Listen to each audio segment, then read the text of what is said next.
Welcome to the C-Files, folks. Thanks for joining me. The YouTube channel where random thoughts come out of my head and you never know what you're going to get, like a box of chocolates, right? What's in my head comes out of my mouth, and that's what makes it fun.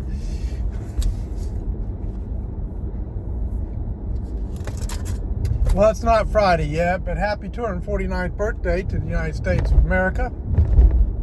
Congratulations, we made it 249 years without being shut down, businesses closed down on a fake epidemic or pandemic, whatever you want to come up with. They tried to shut us down, folks. They tried to keep us shut down all the way to 2030 because they wanted to push their big agenda.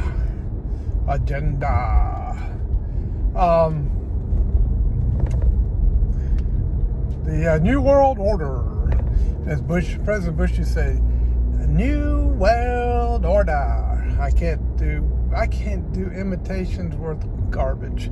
Anyway, it wouldn't be prudent. President Bush the first.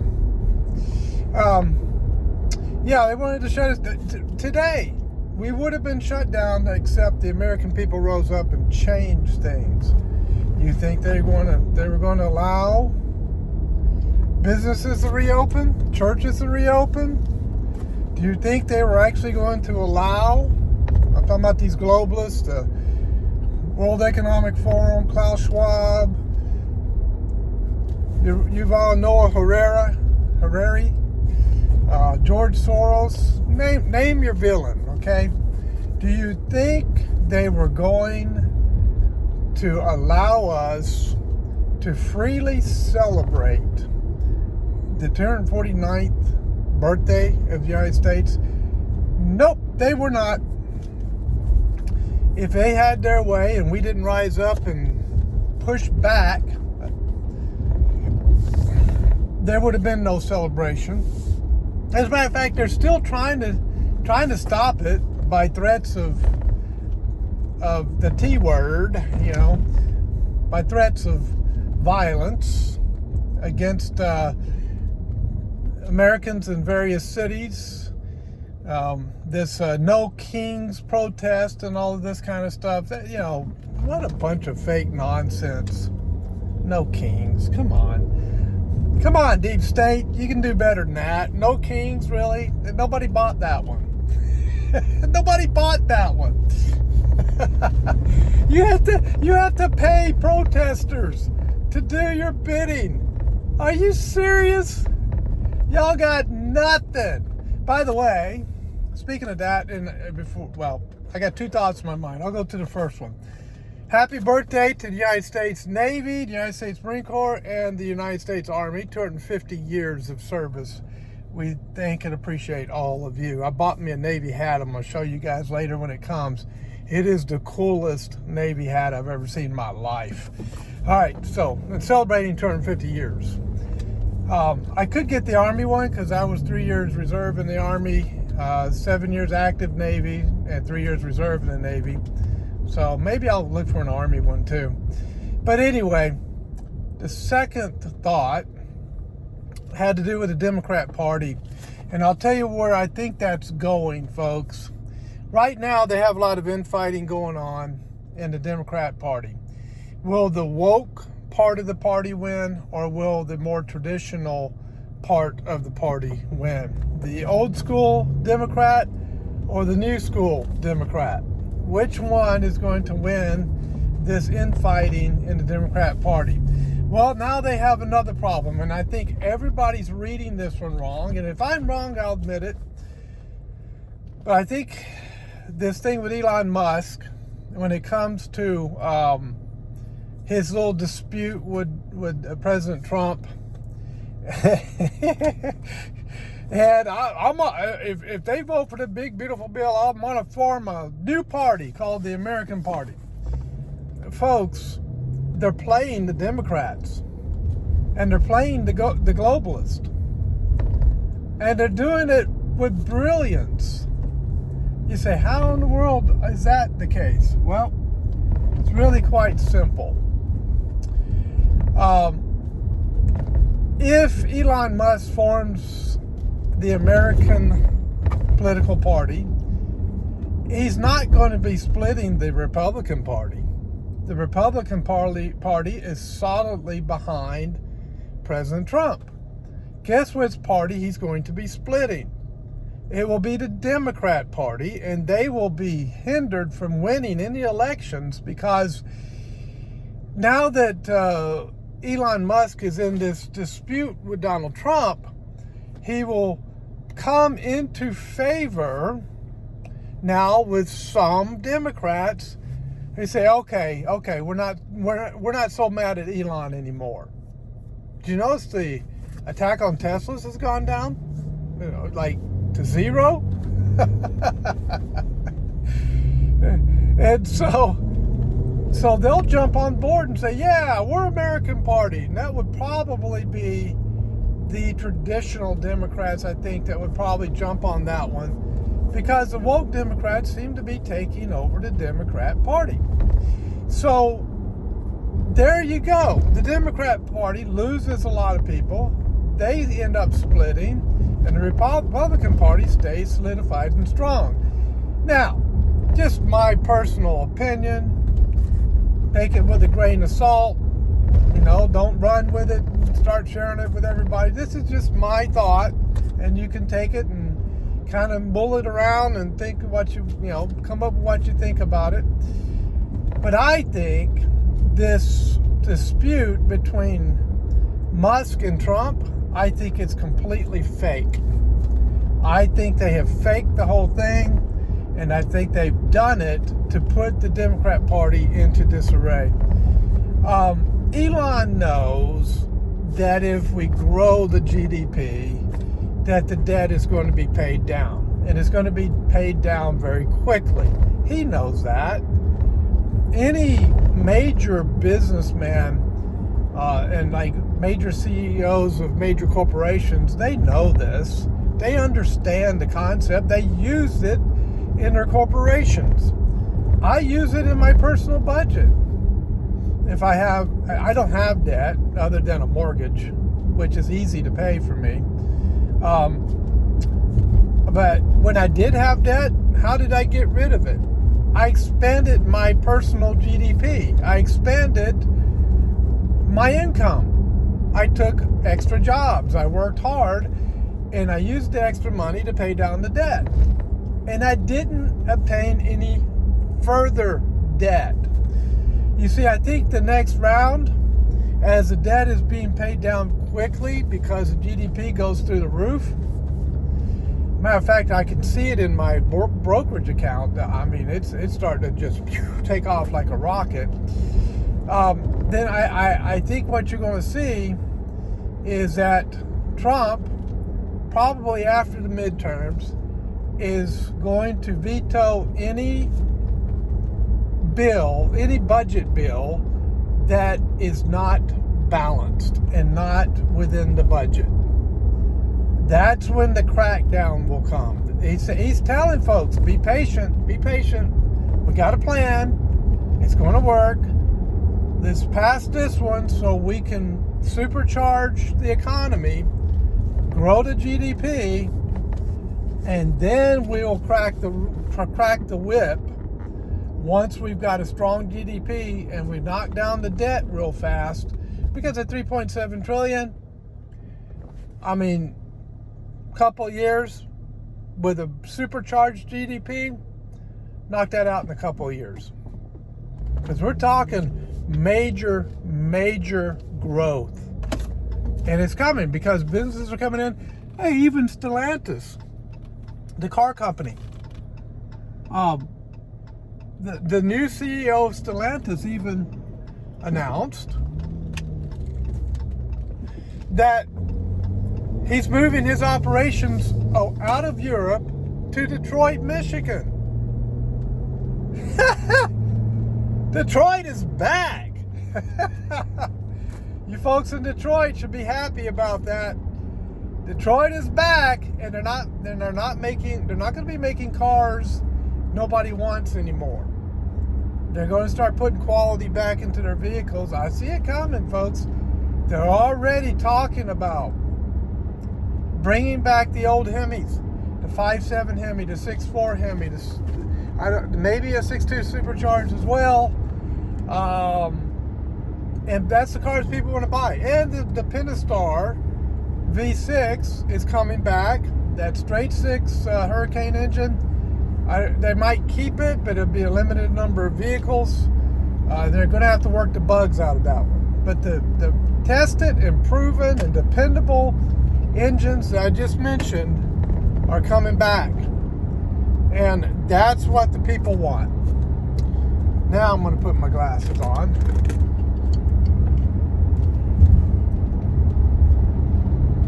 How's that? All right. Sipping my protein drink after a good workout. By the way, turning 65 in a few days. And I'm not 250 years old. No, not turned 49 years old. No, don't even go there. Don't go there. 65. So I got my Medicare because it's required. Did you know that when you turn 65, you don't have a choice? You go into Medicare. You can say, oh, no, I got good insurance. I don't want to go into Medicare. Nope, you're going into Medicare at 65, whether you like it or not. Kicking and screaming. You're going in. But you know what? It's not that bad. It's not that bad. So anyway, they're going to fix that too, by the way. They're going to fix that. They found a lot of fraud. Matter of fact, a whole bunch of doctors just got arrested by the Department of Justice because they're running Medicare scams. Oh boy. The hammer's dropping, folks. The hammer's dropping. By the way, this whole thing in Florida. So I told you, this is a channel where just things hit my head and they just come right out of my mouth.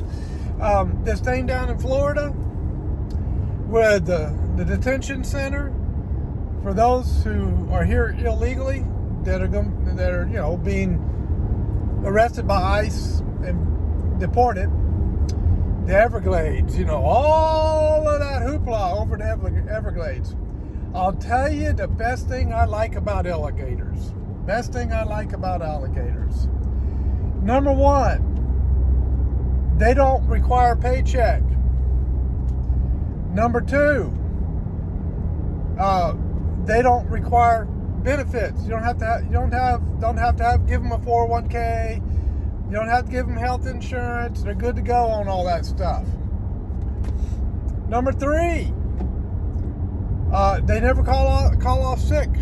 They never call off sick. They are there every day to do their job. Number four, they never slack off at work. They are very diligent workers. Number five. Can I come up with a number five? Folks, what's number five? Give me a number five. You get where I'm going? Yeah. Lunch is on them. They'll come up with their own lunch. You don't have to feed them. Look, best employees ever. You see what I'm saying? They don't slack off at work. They don't run and complain to HR every time the boss says something sideways to them or looks at them cross-eyed. Nope. Great employees. That's what I like about alligators. Folks, this is not Nazi Germany, and that's not, those detention centers are not what Nazi Germany did. Nazi Germany rounded up German citizens. We're not rounding up American citizens. We're rounding up people who illegally crossed the border and entered this country, and according to Pam Bondi, in an interview that I saw, it was a press conference I saw, she was talking about this, 70% of those folks have committed crimes beyond the crime of crossing the border. They're homicide, rape, burglary, looting, theft, assault, you name it. They've been committing it. Assault with a deadly weapon. I mean, really, really nasty people, nasty criminals who need Jesus. They need Jesus. They do. But that's who they're rounding up, and only 30% are people who came across, and I wonder how many of them were freeloading on the taxpayers here, and how many of them were actually working. But only 30% don't cross, and that was the only crime they committed, and then they, lived a pretty peaceful and life where they were not going around harming people. So, yeah, don't give the administration a hard time on that. By the way, there's this new app, and I'm not even going to mention the name of it, but it's where they can report the location of ICE. It's been all over the news. CNN might be getting in trouble for reporting that. And I was watching one YouTube channel where the guy is pretty popular,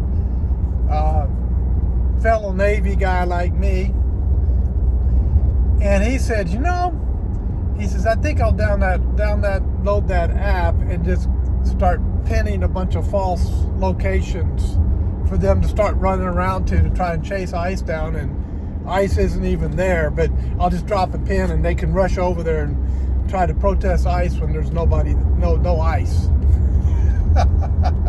I think, what a great idea. Maybe we should all do that. Maybe 1 million Americans should just start just overloading that thing with false pins and just completely just destroy the whole intention of the app.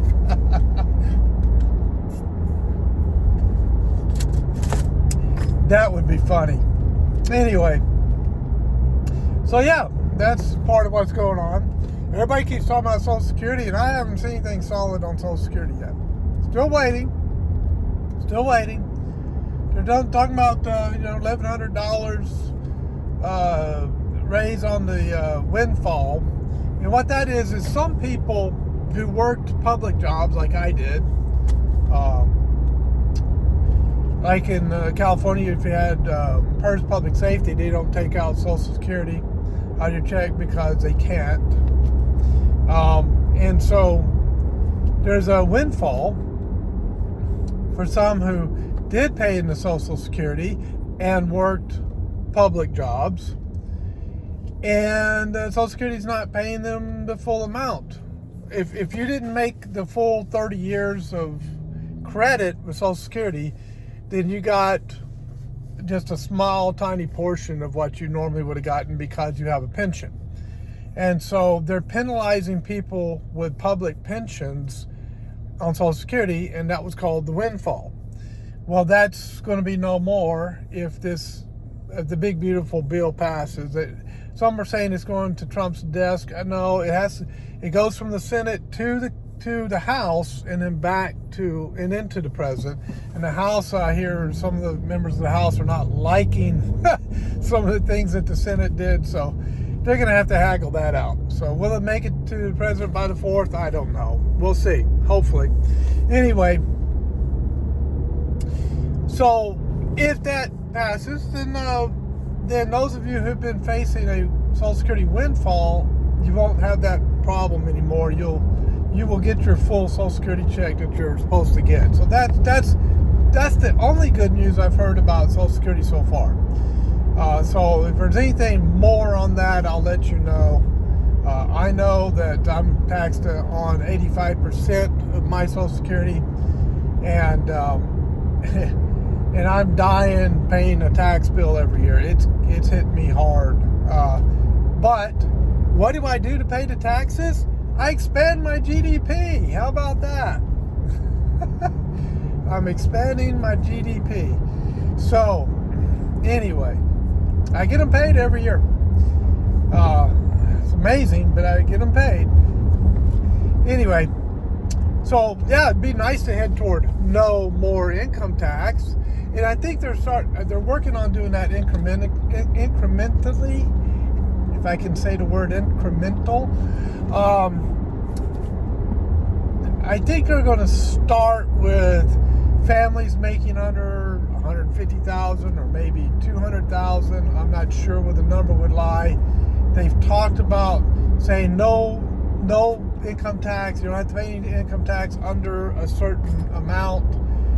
And people say, how are you going to run the government? Folks, they're making billions of dollars, multiple billions of dollars every month off of tariffs, and that's going to grow. Trump gave, I think it was till, I think it's already passed. He gave a deadline and to nations and said, hey, look, either come to the table and make a deal with us, or we're just going to go ahead and set the tariffs, and that's what you're going to pay. And there won't be any more. There will be no more negotiating. He set a hard deadline on that. He said no more negotiating after this date, and I think it was like June 26th or something like that, if I remember right. He says after that, we're just going to set the tariffs. We're going to get this program on the road, and we're going to get started, and we're going to set the tariffs, and then we're just going to start building our GDP and our infrastructure, and we're going to start paying our people, and that's it. No more games. Well, the folks that came to the table got the better deal.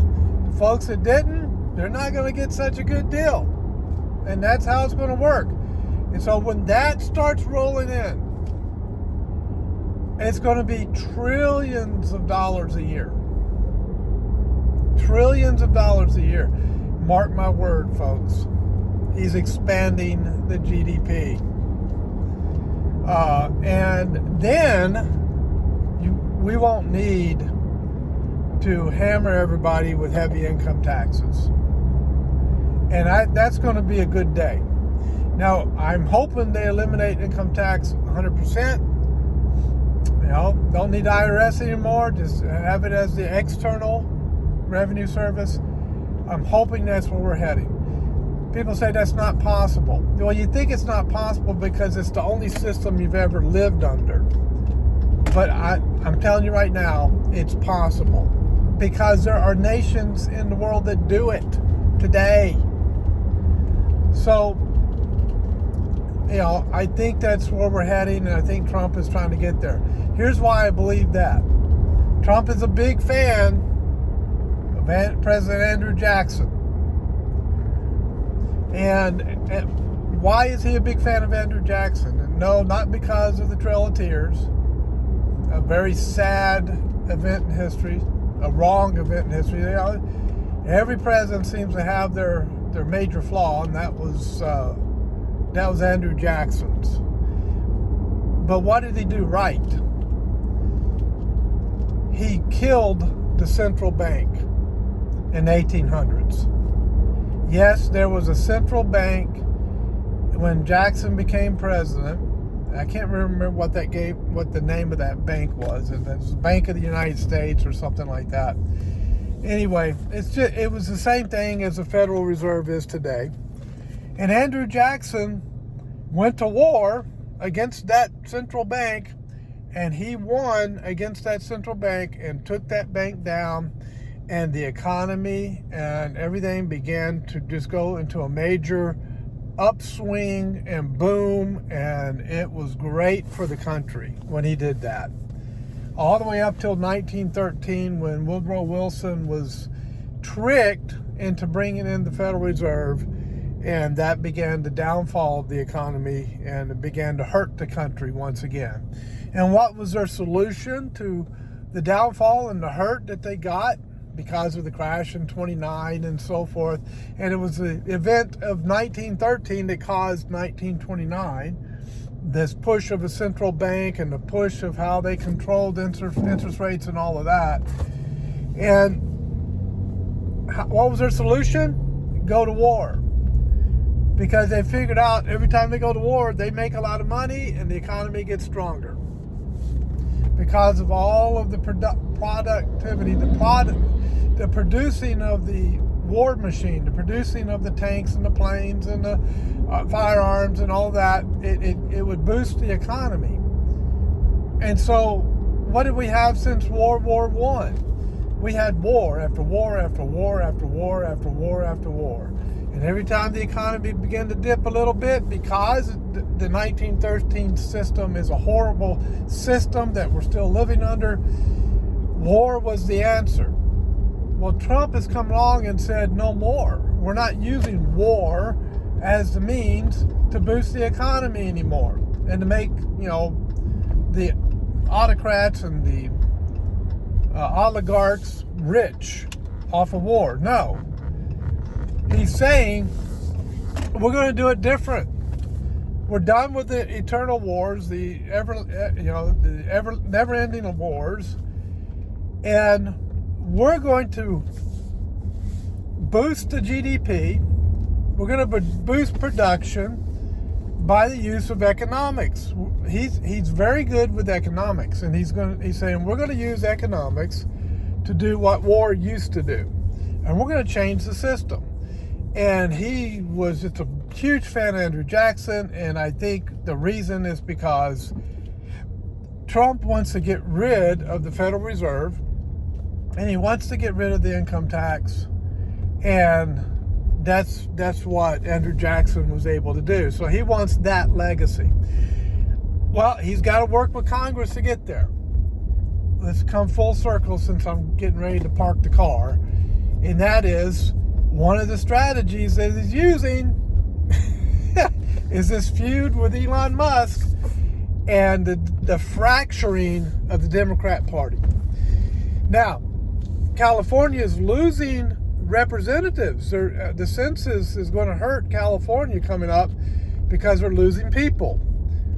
People are self-deporting, and hundreds of thousands of people self-deporting, and they're not even going on to the app to report that they're self-deporting. They're just hightailing it out of the country. And on the app alone, there's over 100,000. And then, there's been thousands and thousands arrested and deported. That's a pretty good reduction. And so that means California is losing its advantage on the census, and it means it's losing its illegal voters that are pushing in the globalists and the Democrat and rhino oligarchs. I include the Republicans on this, the rhinos. And the populists are winning that battle. So this should be interesting to see how it goes. And, this is not because I favor any. I'm not saying this because of my political bias. I can say it that way. I'm saying it because this is what I'm seeing happening. This is how I'm seeing it going down. So I'll come back with more. Don't worry. I'll be back. No, it's okay. I'll be back. Look, more people need to hear this kind of rambling, so don't forget to like and subscribe. I won't advertise. I don't monetize these videos. I don't need the money. I don't want the hassle. I don't want the headache of reporting it to the IRS. I do this for free, and I don't charge any subscriptions or insiders clubs or anything. What's in my head comes out of my mouth, and you get it every video. God bless. I'll see you next time on the C-Files.